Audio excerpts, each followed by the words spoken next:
क्योंकि इनके जो पति हैं ये बचपन से ही नहीं बोलते हैं। क्या नाम है आपका? पाँच कि देखिए, जब मेरा वहीं लिखा होगा तो उसमें आप कुछ कर नहीं पाओगे कि नहीं तुम वहाँ शादी मत करो। अगर शादी करोगी तो मैं दोनों भाई को लेके जर के मर जाऊंगी। इतना ज्यादा डिसीजन ले ली। तो मैं भी उस टाइम एक होता है नहीं, डरे तो नहीं, मतलब इतना ज्यादा मुझे क्रोध था कि चलो ठीक है तुम जर के मर जाओ, मेरी शादी होना होगा तो उसी घर में होगा, उसी लड़के से होगा। मतलब मैं भी अपने जिद पे आई थी, मुझे ये नहीं पता था कि मुझे आगे क्या झेलना है। तो मेरी मम्मी बोली कि शादी नहीं करना है।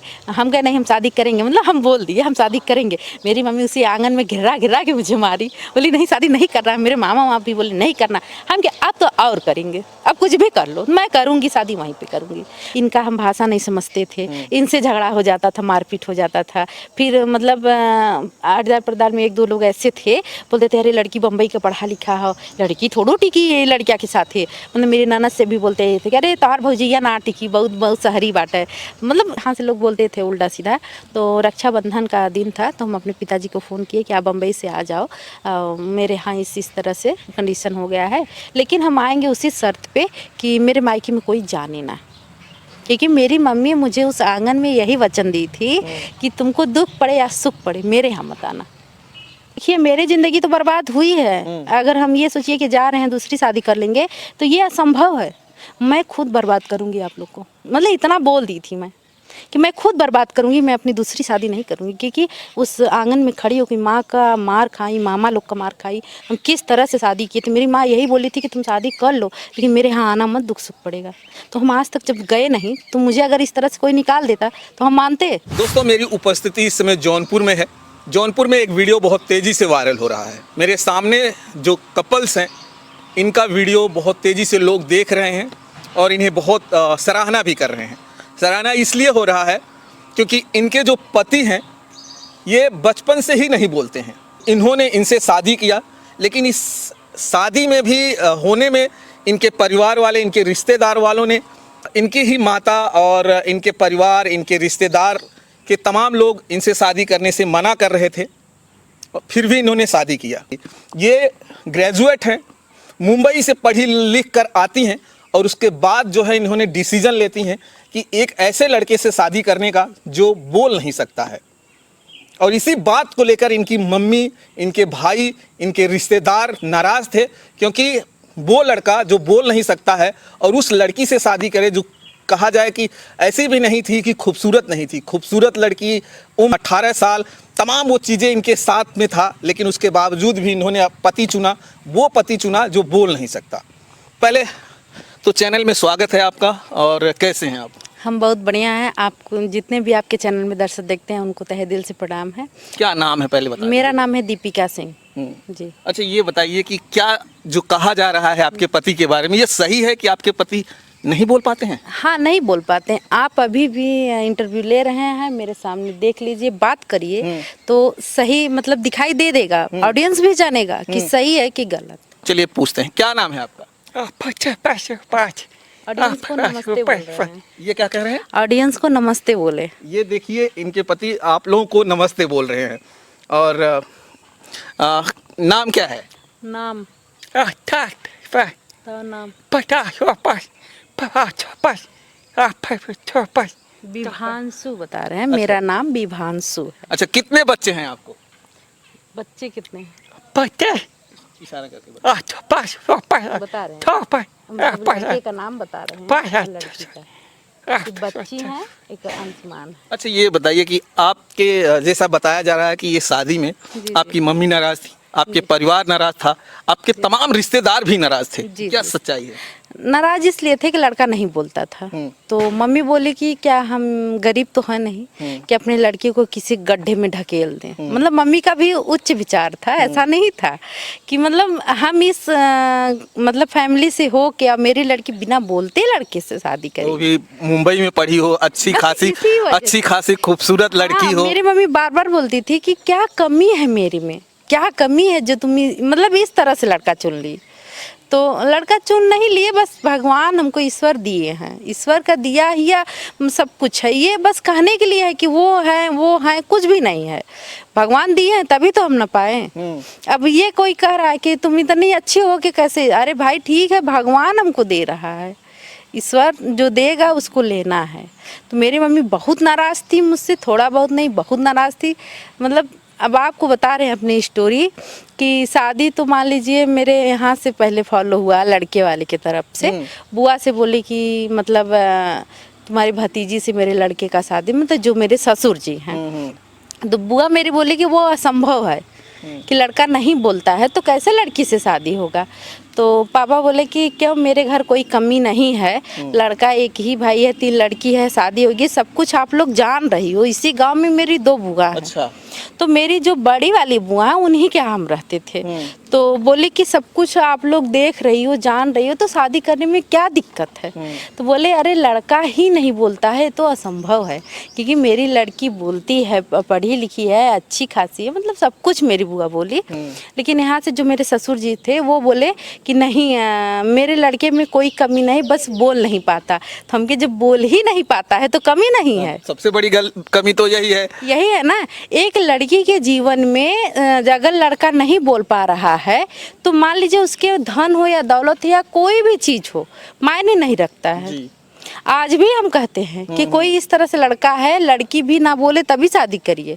क्योंकि मुझे बहुत संघर्ष करना पड़ा है, बहुत लड़ाई करनी पड़ी है, मुझे परिवार वाले से भी करना पड़ा है, मायके वाले से भी करना पड़ा है, मतलब खुद अपने आप से भी करना पड़ा है। मेरे पति भी मुझसे पहले बहुत लड़ते थे। अच्छा।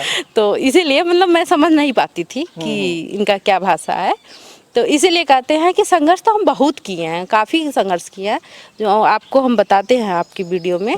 जैसे कि जब शादी मेरे यहाँ से पापा बोले तो हम बोले कि मुझे एक बार लड़का दिखा दो जी। तो लड़का दिखाने के लिए इन लोग बोले ठीक है बॉम्बे से आना तो लड़का दिखा देंगे। तो एक मेरे मामा हैं हड्डी के डॉक्टर सुभाष, उनके यहाँ हमने इनको बुलाया था। तो एक मेरे बुआ का लड़का और जेठ लेके गए थे, वहाँ पे हम देखे जब तो मतलब उस टाइम तो इतना टैलेंट थे कि देखने में लगा ही नहीं, लगा कि ये खुद मतलब बोलते हैं, जानते हैं, मतलब इतना इशारा किए। तो हम बोले कि चलो ठीक है अभी आधा घंटा थोड़ा सा रुक जाते हैं। आधा घंटा हम रुके, उसके बाद एक बैग ऐसे चुटकी बजाए तो ये नहीं सुन पाए, फिर दोबारा बजाए नहीं सुन पाए। तो हम कहे कि लगता है कि लड़का नहीं सुनता है। अच्छा, शादी से पहले आपको कुछ बताया गया था कि लड़का सुनता है, कितना सुनता है? कुछ तो 20% बताए थे कि लड़का सुनता है, लेकिन मुझे नहीं विश्वास था। अच्छा, आपको विश्वास दिल कह रहा था कि मुझे नहीं विश्वास था। क्यों आपको विश्वास नहीं था कि जब ये हम ऐसे लड़के को देखे हैं, लड़की को भी देखे हैं, ऐसा नहीं है नहीं देखे हैं, क्योंकि हम भी बाहर रहते थे। थोड़ा सा जब समाज में आप बाहर निकलोगी तो कुछ ना कुछ तो हमें मिलेगा ही। तो हम देखे थे लड़का उड़का सुन नहीं पाता था, लोग कहते थे कि नहीं सुनता है। मैं बोली कि ऐसा हो ही नहीं, अगर सुनता तो बोलता क्यों नहीं। तो फिर वहाँ पे जब मिले तो फिर अब क्या हुआ? तो फिर वहाँ पे जब मिले तो हम बोल दिए कि लड़का नहीं सुनता है। मतलब मैं एकदम स्पष्ट जो भी बात था हम स्पष्ट बोले। तो ससुर जी बोले मेरे कि ठीक है बिटिया जैसन समझू तो बताओ। हम क्या हाँ पापा जैसन समझो, मतलब उसी टाइम हम पापा बोल दिए थे। हम क्या ठीक है पापा हम जैसन समझब तो बताइए। फिर हम घर गए, घर जाने के बाद बातचीत किया। हम क्या देखो लड़का तो नहीं सुनता है, ये तो 100% विश्वास है मुझे, लड़का नहीं सुनता है। लेकिन रही बात कि उनके यहाँ कोई कमी तो नहीं है, जिस हिसाब से इन लोग बता रहे थे कमी नहीं है, चलो ठीक है मैं तैयार हूँ। तो पापा से बात हुआ तो पापा मुझसे बोले कि बिटिया ऐसा तो है। आपके पापा मतलब? नहीं मेरे ससुर जी। अच्छा। मेरे ससुर जी बोले कि बिटिया मेरे लड़के में बस बोलता नहीं है, बाकी कोई कमी नहीं पाओगी। हमने नहीं पापा, एक लड़के के मायने रखता है उसके भविष्य में। अगर लड़का नहीं बोलता है तो मान लीजिए कुछ भी नहीं है। जी जी। हाँ हम शादी करने के लिए तैयार हैं, इतना बोले थे कि हाँ हम शादी करने के लिए तैयार। तो बोले बस इसीलिए आपसे रिक्वेस्ट करना है कि मेरा बुढ़ापा किसी तरह से बीत जाए, क्योंकि लड़कियां शादी हो चुकी है, अपने घर चले गए हैं, लड़का है मेरा। कल को कोई आ जाएगा अच्छा खासा तो मेरे लड़के का जीवन अच्छे से बीतेगा, हम लोग का भी पालन पोषण होगा अच्छे से। हम क्या चलिए ठीक है कोई बात नहीं, हम तैयार हैं, शादी कर लेंगे। तो पापा यहाँ से बहुत खुश हुए, लेकिन मेरी मम्मी नहीं खुश थी। जी ये बात आपने मम्मी को बताया? जी मेरी मम्मी नहीं खुश थी। मेरी मम्मी मतलब बिल्कुल नहीं खुश थी। पापा मेरे खुश थे, मेरे पापा मुझे सहायता भी किए थे। मेरे दादाजी उस टाइम बहुत बीमार थे। तो हम दादाजी से बोले कि मेरी एक शादी वहाँ पे तय हो चुकी है और क्या वो शादी करने लायक है कि नहीं। तो बोले दादाजी कि नहीं शादी तो अच्छी है, वहाँ हम लोग नहीं खड़े हो पाते, लेकिन आज उनके यहाँ कमी है तब खड़े हो जा रहे हैं हमके जैसे। मैं उनका लड़का नहीं बोलता, इसीलिए तुम शादी कर लो, तुमको कभी कमी नहीं होगा। मेरे दादाजी आशीर्वाद मुझे दिए थे कि तुम्हें कभी कभी नहीं कमी होगा। तो हम मान लिए, मेरे दादाजी फिर एक्सपायर हो गए। इनके पापा बोले कि शादी कर लो, हमके नहीं अभी नहीं, मेरे दादाजी एक्सपायर हुए हैं तो कैसे कर लें। फिर 1 साल हम रुके, जैसे ही 12 मतलब नहीं लगा था तो ये बोले नहीं गोद भराई होगा। अच्छा जब मान लीजिए मेरा गोद भराई हुआ, उसमें मम्मी मेरी नहीं तैयार थी, बोली नहीं हम लोग के घर में कोई कमी नहीं है, हम इस तरह से अपनी लड़की नहीं भेजेंगे, हम शादी नहीं करेंगे, मतलब बहुत तमाम बात। माँ का भी तो बहुत ख्वाहिश होता है ना कि उस ख्वाहिश होता है, लेकिन जब उनकी बच्ची समझदार है तो ये भी तो माँ को समझना चाहिए। हमारा कहने का मतलब यही था लेकिन कि कहीं न कहीं देखिए माँ भी तो चाहती है ना कि उसकी बेटी की शादी ऐसी जगह हो। हम उनसे बोले, माँ को समझाए अपने कि देखिए जब मेरा वहीं लिखा होगा तो उसमें आप कुछ कर नहीं पाओगी। तो क्या क्या वहाँ हुआ फिर? तो माँ बोले कि नहीं तुम वहाँ शादी मत करो, अगर शादी करोगी तो मैं दोनों भाई को लेके जर के मर जाऊंगी। इतना ज्यादा डिसीजन ले ली। तो मैं भी उस टाइम एक होता है नहीं, डरे तो नहीं, मतलब इतना ज्यादा मुझे क्रोध था कि चलो ठीक है तुम जर के मर जाओ, मेरी शादी होना होगा तो उसी घर में होगा, उसी लड़के से होगा। मतलब मैं भी अपने जिद पे आई थी, मुझे ये नहीं पता था कि मुझे आगे क्या झेलना है। तो उसे जिद पे आ गए तो माँ मेरी मुझे धमकी देती थी कि हम मर जाएंगे, ये करते हम चलो ठीक है, ये एक तरफ मैं शादी करती हूँ, एक तरफ तुम जल के मर जाओ। अच्छा, रिश्तेदारों का क्या रिएक्शन था? वो लोग क्या बोल रहे थे? जैसे एक मेरे फूफा बोले कि शादी करवा दो, लेकिन मैं नहीं मतलब कहूँगा। हाँ, अब मेरे मामा भी नहीं तैयार थे, मेरे मामा बिल्कुल नहीं तैयार थे। वो लोग भी बोल रहे थे मत करिए। उन लोग बोलेंगे क्या मुझे कमी है, हम लोग इतने हाई क्वालिटी के हैं, ये है वो है, तमाम तरह की बातें की है। लेकिन मेरे माइंड में क्या आ गया कि इनके घर में कोई है नहीं, मैं शादी कर लूंगी तो इनका घर बच जाएगा। मतलब मेरे दिमाग में मतलब उस टाइम कम उम्र था, क्या ही आया मुझे खुद नहीं पता है। क्या उम्र थी उस समय आपकी? 18 वर्ष था, मतलब पूरा भी नहीं हुआ है, 18 वर्ष हम कहते हैं कि 18 वर्ष था, 1-2 महीना बाकी रहा होगा।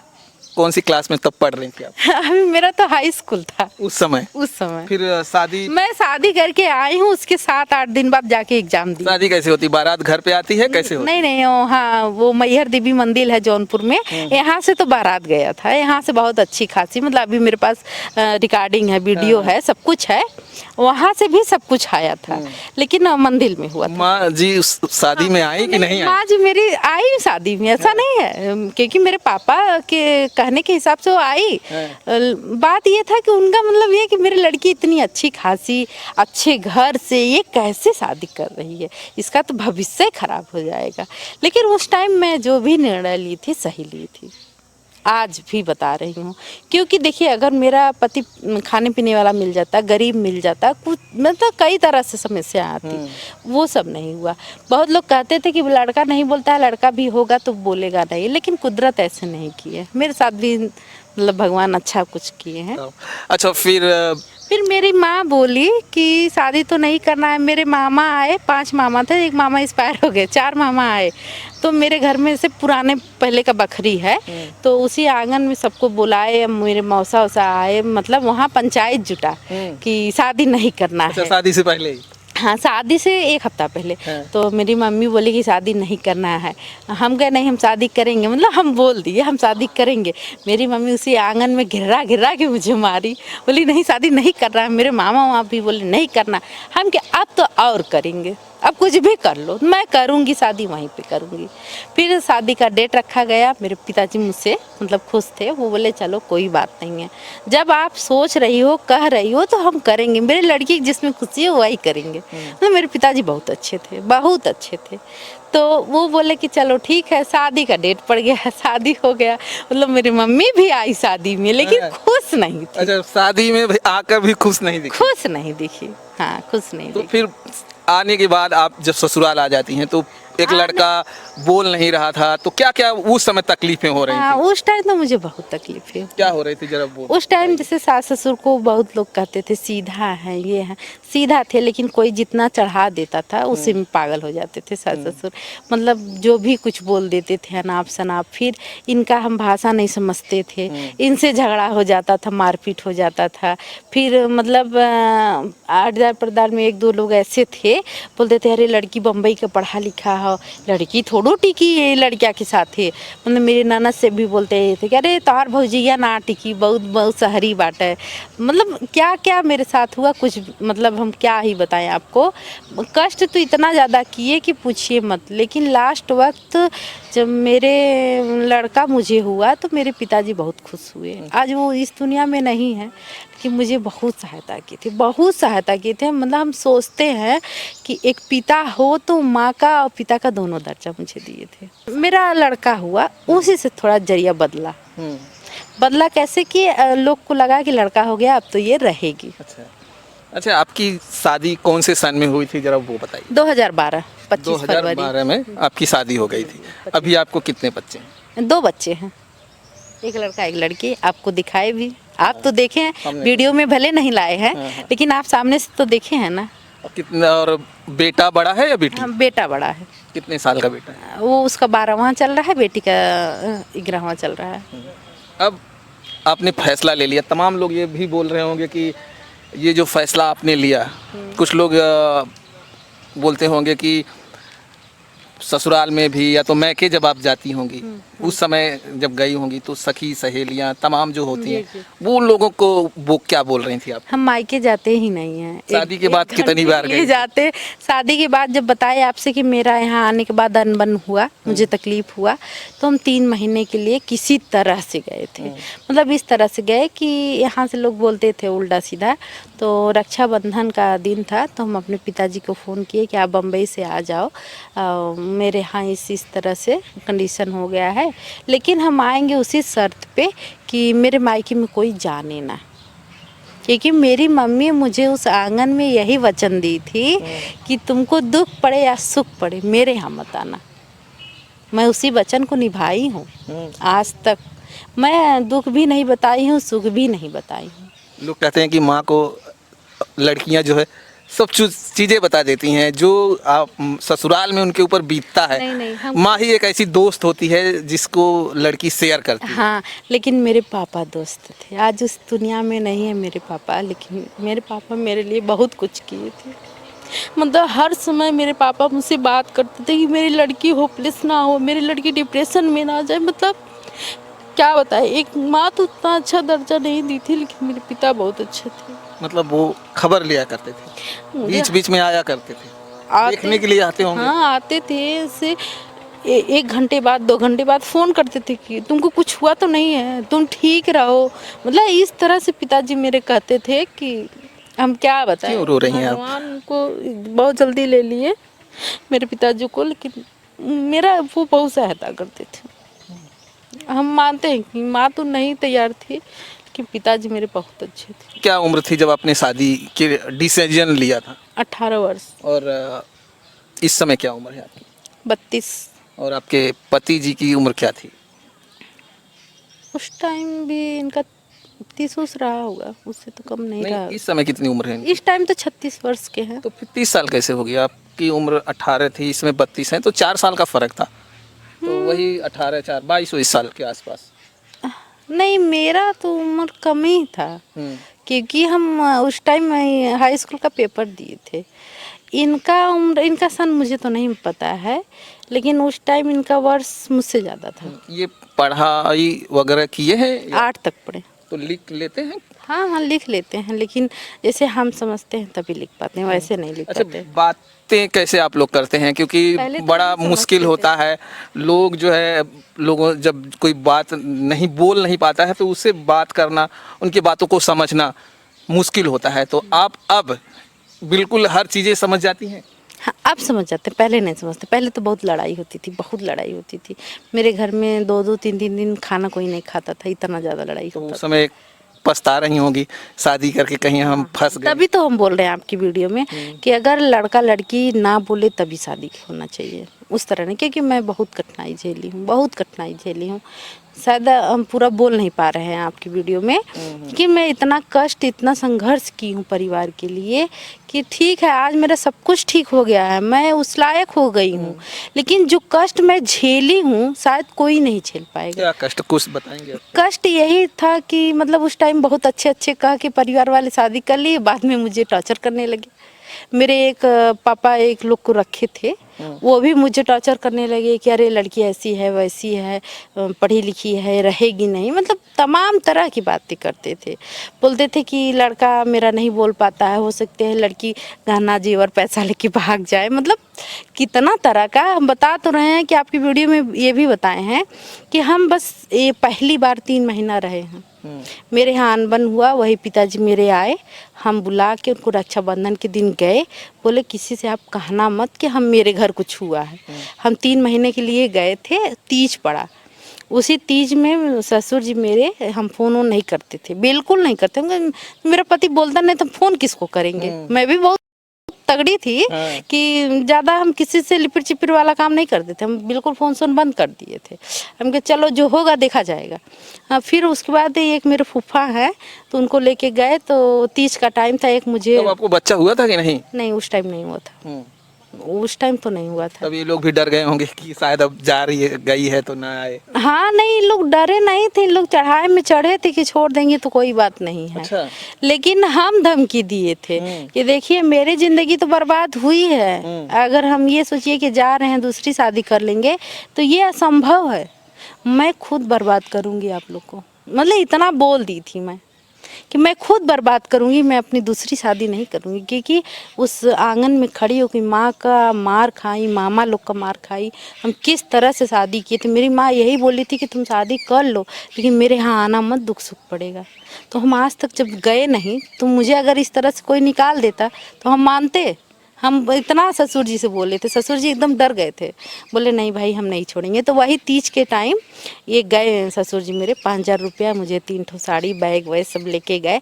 हम बोले हमको ये सब नहीं चाहिए, ऐसे बोले थे कि हमको ये सब नहीं चाहिए, हम इसके क्या करेंगे जब हमको वहाँ रहना ही नहीं, मुझे लोग पसंद है नहीं कर रहे हैं। अच्छा, ये शादी के कितने दिन के बाद है ये सब? बस 1 साल। 1 साल में ये सब हुआ? 1 साल में सब कुछ हो गया था कि लड़का नहीं हो रहा, मतलब क्या क्या ही परिवार वाले मतलब चढ़ा बढ़ा के बोल दिए थे कि हम खुद नहीं समझ पाए थे। ससुर जी आए तो फिर क्या हुआ? ससुर जी आए, बोले कि बिटिया ऐसा नहीं है, हम लोग नहीं कहते हैं, दूसरा कोई कहता है, चढ़ाई में चढ़ गए थे। हम क्या आप लोग पागल हो, चढ़ाई में शादी किए तब नहीं समझे कि कोई चढ़ाएगा कि बढ़ाएगा? आज शादी हो गया तो नौटंकी कर रहे हैं। चलिए ठीक है, आप अपना लड़का देखिए, हम अपने देखेंगे, लेकिन ये सोचिए कि हम मायके में रह के और कोई कहे विवाद करके आए हैं तो ऐसा भी नहीं होगा, हम जीने नहीं देंगे, इतना सोच लीजिएगा। तो ससुर डायरेक्ट अपने ससुर से ही बातें कर रहे हैं? ससुर से बातें करते हैं, क्योंकि मेरे फैमिली में कोई और वैसा था ही नहीं। हम किससे बात करते? जब शादी के लिए मेरे ससुर जी बोले तो हम बात किससे कहने जाते? जब लौट के यहाँ से जाती हैं तो फिर माँ जी क्या बोलती हैं? वो नहीं, माँ जी को तो पता ही नहीं चला, आज तक नहीं पता चला कि मुझे क्या क्या कष्ट हुआ था। तो जब आपके ससुर जी गए वहाँ, जब बात चलने लगी तो माँ तो समझ गई? माँ बॉम्बे में थी। अच्छा, तो माँ नहीं थी, तो मेरी दादी थी। तो दादी दी बोली कि चलो ठीक है, मैं ससुर जी से बोली चलो ठीक है, जो आपको बोली कि बिटिया जब आए खोई तो फ़ोन करूँ। हम के पापा हम फ़ोन न करा, जब तुम्हें ले जाए खोई तो आ जाए, हम तैयार रहा। तो कुछ दिन बाद पापा आए मुझे लेने के लिए कि चलिए आप चलिए मेरे घर, रहा जाएगा, सब परिवार है, माना जाएगा, मतलब तमाम तरह की बातें। हम क्या हमको बहकाइएगा मत, आपकी चलेंगे तो बहुत ढंग से चलेंगे, फिर सोच लीजिएगा। तो फिर हम आए तो उसी में मेरा जरिया बदल गया, फिर लड़का रह गया, लड़का हुआ, लोग खुश हो गए, मुझे मानने जानने लगे, मतलब तमाम तरह से लोग अब फिर मुझे फॉलो करने लगे। मतलब तो मुझे पसंद नहीं करते थे, वो भी आज मुझे दीपिका कह के बुलाते हैं। तो मतलब ये कहा जाए कि अगर बच्चा नहीं पैदा होता तो मेरा तो फिर आपका जीना यहाँ फिर मुश्किल हो जाता। मुश्किल था 1 साल, 1 साल तो मुश्किल था। तो भी अगर कहा जाए तो ये गलत है कि लड़की को लड़का नहीं पैदा हो तो उस लिए अगर उसे सताया जाए तो ये तो एक नहीं, गलत इस तरह से है कि आप उस काबिल रहो। अब मेरा तो एकदम जरिया अलग है, लड़का 100% विकलांग, मैं एकदम बोलती चालती, तो बताइए उसमें अलग नहीं होगा? कोई भी आम आदमी रहेगा तो कहेगा ये पगला गई है क्या लड़कियाँ। सही बात है। मुझे तो लोग यही कहते होंगे, लेकिन हम सोचते हैं नहीं, हम पगलाए नहीं, एक सास ससुर का सेवा इस टाइम कर रहे हैं। अच्छा चलिए ये बताइए, आपके पति अभी क्या करते हैं? अब कुछ भी नहीं करते, बस घर रहते हैं, कुछ नहीं करते हैं। मन में आए तो काम घर का किए, नहीं मन में आए तो राजा की मतीन ठहरते हैं, लेकिन सब काम हम करते हैं। गाड़ी भी हम चलाते हैं, बाहर भी जाते हैं, खेती भी कराते हैं, सास ससुर का सेवा भी करते हैं। ससुर मेरे बेड रेस्ट हैं, उनका भी दवा करते हैं, दोनों बच्चे हैं, पालते पोसते हैं, बच्चे पढ़ रहे हैं अच्छे खासे। ये भी नहीं इतना सारा कैसे करती हैं आप? बस कर लेते हैं, एडजस्ट कर लेते हैं, हमको कोई दिक्कत नहीं होता है। बस ये सोचते हैं मेरे परिवार में कोई कभी कलह ना हो, झगड़ा ना हो, बस झगड़ा नहीं होगा तो हम आराम से रह लें। अब अपना पूरा परिवार चला रही हैं। जी जी, पूरा परिवार खुशी से चला रहे हैं। सोचिए। अब मेरा परिवार वाले भी मुझे कहते हैं, मुझे मेरे ससुर नाम नहीं लेते, बिटिया बुलाते हैं। सोचिए कि मेरा इतना सम्मान बढ़ गया। एक समय लोग था कि पसंद नहीं करते थे, यही था मेरे साथ। तो ये कमाई का सूत्र कैसे? ससुर जी मेरे पेंशन पाते हैं। वो सरकारी में थे, अकाउंटेंट थे, तो इस टाइम पेंशन पाते हैं उसी से। और खेती बाड़ी जो है हाँ, उससे? खेती बाड़ी है, लेकिन खेती बाड़ी में जितना आप लगाओगे उतना होगा, कोई उसमें फायदा नहीं होता। हाँ ये है कि भगवान वही कहा है किस्सा कि मुँह दी है तो आहार दे मिलबई करी, वो है हालांकि पापा की न रहे पे खाए की मिलबई करी। अच्छा, आप मुंबई से थी और मुंबई में पढ़ी लिखी थी, ये कैसे डिसाइड आप कर लेती हैं मन में? एक उस समय उम्र भी आपकी कम थी, 18 साल के आसपास की उम्र, और मुंबई से पढ़कर एक लड़की आई हो जो मुंबई की कहा जाता है कि उनकी ख्यालात बहुत ऊंचा होता है, उनकी सोच बहुत ऊपर होती है। उनकी ज़िंदगी में लड़कियां हमेशा सोचती हैं कि मुझे एक पति ऐसा मिले जो बहुत अच्छा हो, उसकी क्वालिटी कई हो, जाकि मैं उसके साथ में चलूँ तो तमाम जो मेरी सखी हैं, सहेलियाँ हैं, ये कभी ना बोलें कि आपने जो शादी किया है वो सही नहीं है। तो ये सब कैसे आपके दिमाग में आया, नहीं चलिए मैं इनसे शादी करूं? नहीं, हम भी हाई क्वालिटी सोचते थे, मेरा भी सोचना मतलब ऊंचा था कि मुझे लड़का अच्छा मिले, मुझे लड़का ऐसा। लेकिन जब हम खुद ही नहीं जान पाते कि मेरे ज़िंदगी में ऐसा हुआ क्या, हम खुद आज तक नहीं जान पाए हैं। मतलब इतना कुछ हो गया फिर भी सोचते हैं कि चलो मेरे नसीब में ये है। आप यही मानते हैं कि भगवान की ये मर्जी थी? बस यही मानता है कि भगवान के, मतलब क्या ऐसा नहीं है कि लड़की का भी इच्छा नहीं, तो वो भी सोचती है कि खूब हाई क्वालिटी मिले, हम शहर में रहे हाँ इसी तरह से रहे। मतलब हर लड़की सोचती है, हम भी सोचते हैं, लेकिन फिर मेरे मन में तुरंत आता नहीं ये तो हम पाप कर रहे हैं अगर ज़्यादा सोचेंगे तो। अच्छा, मेरे नसीब में यही था। उन लड़कियों को क्या कहेंगी आने वाले दिनों में इस तरह की लड़का हो तो क्या लड़की शादी करे या ना करे? नहीं करे, नहीं करे, क्योंकि मुझे बहुत झेलना पड़ा है। हम बस यही बता रहे हैं कि हम बोल नहीं पा रहे हैं आपसे, हमको बहुत कष्ट हुआ। या तो लड़का लड़की दोनों मिडिल क्लास की रहे, ठीक, और लड़की में भी कुछ कमियां रहे क्योंकि उनसे दबे, और परिवार वाले भी एक्सेप्ट करें कि ये दोनों बेकार है तब इनको रखा जाए। आप में तो कोई कमी नहीं थी, आप तो एकदम अच्छी तरह से एक अच्छी लड़की थी, चेहरा भी आपका भगवान ने अच्छा खूबसूरत बनाया था, तो भी आपने इनको एक्सेप्ट किया। हाँ एक्सेप्ट किए हम, लेकिन और लड़की ना करे क्योंकि उनको बहुत परेशानी झेलना। अब उस समय में हम एक्सेप्ट किए हैं, बहुत कुछ झेलना पड़ा है। आज की डेट में लड़कियां नहीं झेल पाएंगी, या तो अपने माँ बाप से मजबूर होंगी, उनकी स्थितियाँ नहीं सही होगी तब लड़की झेलेंगी, लेकिन हम इस तरह से राय नहीं देंगे। लेकिन आपकी तो सब कुछ सही था, आपकी स्थिति भी सही था, मैके से भी आप मजबूत थी, उसके बावजूद भी आपने ऐसे लड़के से बस वही तो बता रहे हैं कि ईश्वर ही, मुझे पता नहीं हम क्या ही कर दिए। आपके दिमाग में क्या चल रहा था? दिमाग में मुझे ये चला कि जैसे एक बुजुर्ग हो के मुझसे इस तरह से कह रहे हैं कि बिटिया अगर शादी कर लेती तो मेरा बुढ़ापा बीतता, मेरे लड़के का भविष्य। जैसे एक मुझे दया आ गया कि हम मतलब दया में बस शादी कर लिए। अब पता नहीं भगवान मुझे कब दया देंगे, हम तो यही नहीं समझ पाते हैं। दया लोग ये चीज़ों में तो नहीं करते क्योंकि शादी एक बहुत बड़ा फैसला होता है, उसमें जिंदगी का बहुत बड़ा फैसला माना जाता है। लोग कहते हैं कि शादी से पहले बहुत कुछ सोचा जाता है तब जाके एक शादी नहीं, होती है। हम तो कुछ भी नहीं सोच पाए, हमें बस ये दिमाग में था कि शादी करना है। अब शादी करने के बाद क्या स्थितियाँ होगी ये तो मुझे नहीं पता था।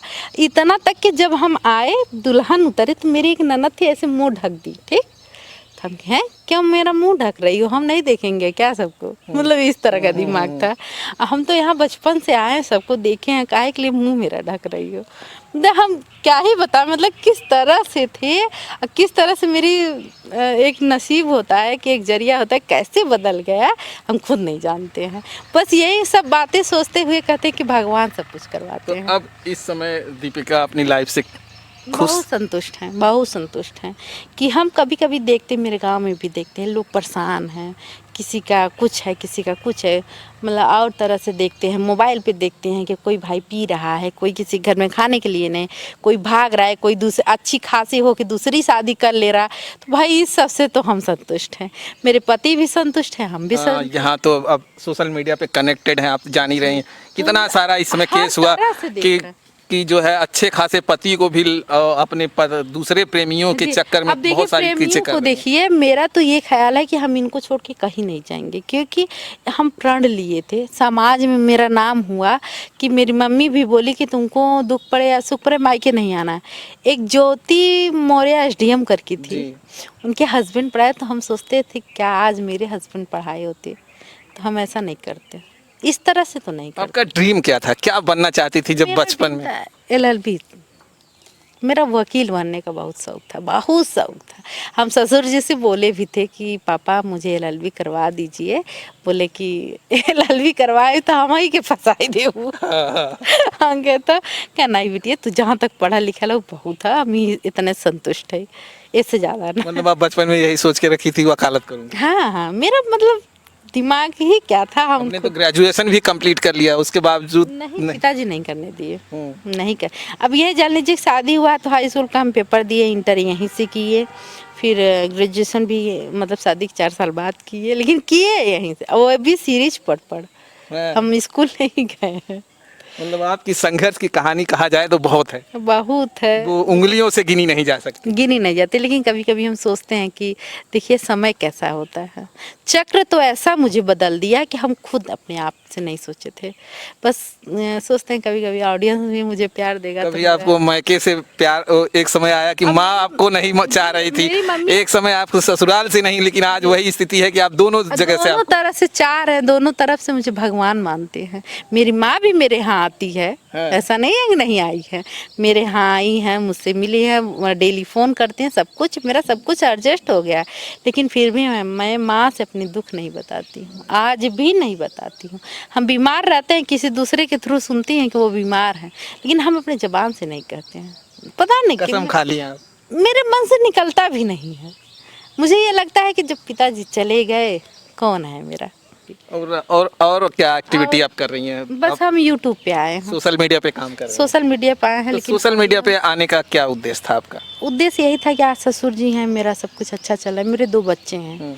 मान लीजिए मैं अपनी ज़िंदगी बर्बाद कर दी हूँ, लेकिन बच्चे का तो नहीं कर सकती, किसी न किसी तरह से मुझे पालन पोषण तो करना ही पड़ेगा। आप ही बताइए, आप अगर संघर्ष कर रहे हैं तो जरूर सोचते होंगे कि मेरे बच्चे के लिए कुछ हो जाए। पहले आप चैनल बता दीजिए ताकि लोग आपको मेरे उस चैनल पे का नाम जाके है दीपिका आकांक्षा ब्लॉग, स्वाति ठाकुर 70, फेसबुक पे दीपिका सिंह फेसबुक पेज। हाँ, मेरे से और कोई ऑडियंस अगर मुझे नहीं पहचान पा रहा तो आपके चैनल पे जाइएगा, मेरा फेस देखिएगा, फेस देख के पहचान जाएंगे। क्या कंटेंट आप बनाती हैं? ये रील बनाते हैं, ब्लॉग भी बना देते हैं, कहीं जाते आते हैं वो भी बना देते हैं, जो मेरे मन में आ गया मैं वही कर देती हूँ, लेकिन ज़्यादातर शॉर्ट रील आप गाने भी गाती हैं, मैंने कुछ वीडियो आपके देखे हैं कि आप गाने भी गाती हैं। जी, गाने भी जाते हैं, गाने भी गाते हैं, लेकिन ये है ना कि मेरा सिस्टम ऐसा हो गया है कि परिवार मुझे लेके चलना है, सब कुछ देखना है, मेरे पास टाइम नहीं मिल पाता। मेरा मन कहता है कि मैं क्या क्या कर दूँ सोशल मीडिया। चलिए दोस्तों, ये हमारे देश की वो नारियां हैं जो मिसाल खड़ा कर देती हैं।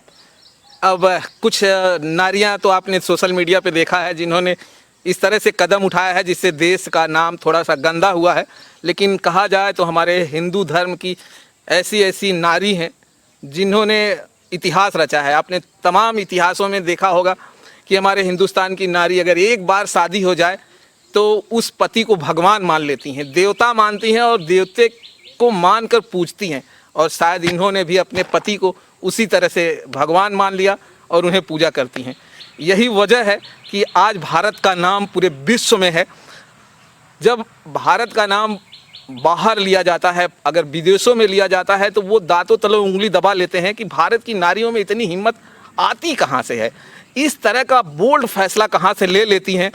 जहाँ इस तरह का गैप इतना ज़्यादा होता है उसके बावजूद भी वो अपने पति के साथ कंधे से कंधा मिलाती हैं, उनके साथ चलती हैं, उनके सुख दुख में जो है अपना भागीदारी भी पेश करती हैं और अपने परिवार को आगे बढ़ा ले जाती हैं। यही देखकर लोग आज विदेश में दंग हैं कि हिंदुस्तान की नारी को सलाम पूरे विश्व में किया जाता है। और इसी वजह से, क्योंकि ऐसी नारी भारत में पैदा होती हैं और कहीं भी पैदा नहीं होंगी। आपका जो कमेंट है ज़रूर करिएगा, इनके लिए करिएगा। और इनका चैनल जो है दोस्तों ज़रूर जाइए, वो भी आप देखिए। सोशल मीडिया पर ये वीडियो बनाती हैं, उनके वीडियो को वॉच कीजिएगा, क्योंकि ऐसे देश की नारियों को सलाम एक बार फिर से। और वीडियो देखने के लिए आपका बहुत बहुत धन्यवाद। फिर मिलेंगे हम आपको किसी दूसरे वीडियो में। जय हिंद, जय भारत।